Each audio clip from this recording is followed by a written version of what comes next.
Canned strawberries are a very simple, easy way to preserve the strawberry. Now, fair warning, it does make it so that the flavor and the color becomes a little bit faded, but they do work really well to still take out the canned strawberries and use them in baked goods like muffins. And then the syrup that's around them works fabulously for adding to lemonade. This recipe will make 1 quart of canned strawberries. I'll begin by washing and hulling 3 pounds of strawberries. I have this little hulling device that works really well for me. All I do with this is I press it in right where the stem is, I turn it, and then I push the button and that removes it. And it makes a nice clean hole where it came out, but I don't lose all of the top of it the way I would if I cut it. Then I'll take my whole strawberries and I'll place them in a pot. This is kind of nice because it really doesn't have very much fruit preparation. Since they're canned whole, it's not that big of a deal. Then I'll coat them with anywhere from 1/2 cup to 3/4 of a cup of sugar. I like things a little bit sweet, so I go with 3/4 of a cup. And then I just kind of stir gently, especially since these strawberries are pretty ripe. And I want all that sugar just to kind of coat the outside of them.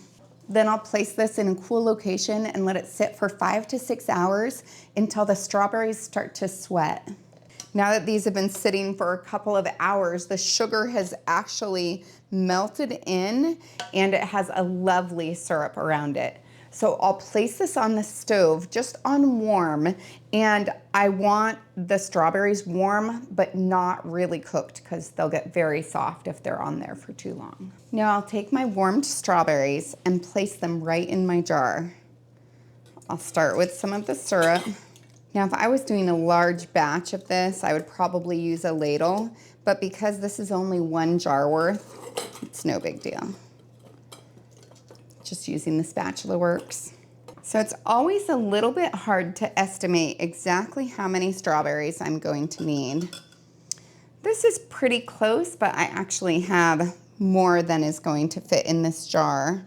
So I'll just keep those strawberries and either use them on pancakes tomorrow because they're nice and sweet from having sat in the sugar the way that they did, or I'll add them to a smoothie. And I want to fill my jar until I have about 1/2 inch of headspace.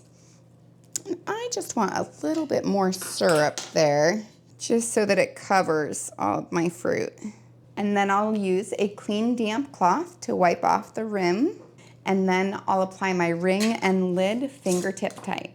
And I'll process that in the boiling water bath for 15 minutes if at sea level. I'm at 1,200 feet, so it'll be 20 for me. Now that it's at a good boil, I'll set my timer. Now that the timer's gone off, I'll remove the lid, turn off the heat, and let it cool for 5 minutes. Then I remove my jar and put it on a heat-resistant surface. If I have other jars with it, I space them anywhere from 1 to 2 inches apart.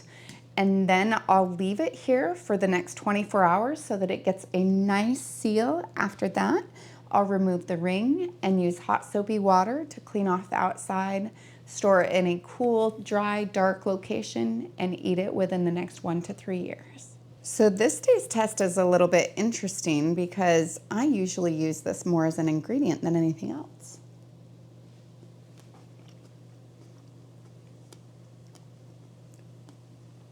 So, a sweet, squishy canned strawberry. Perfect for using for baked goods and for those strawberry lemonades.